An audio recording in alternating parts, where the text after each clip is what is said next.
This is how to connect an external mic like the Rode VideoMic Go to an external computer or your MacBook.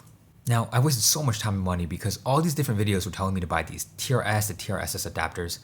None of them worked for me, but I finally figured it out.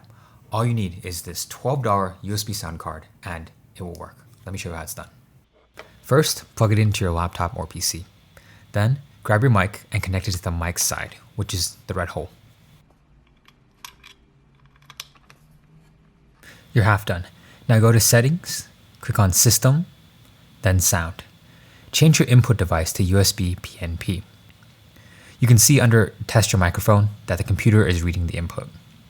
You can also confirm this in OBS. Under Mic/Aux, click on the gear and select Properties. Then choose USB PNP audio. What you hear next is the audio coming from the Rode VideoMic Go. Hi, this is what the Rode VideoMic Go sounds like. The process is pretty much the same for Macs. Take your sound card and plug it in. Then, grab your external mic and connect it to the red hole.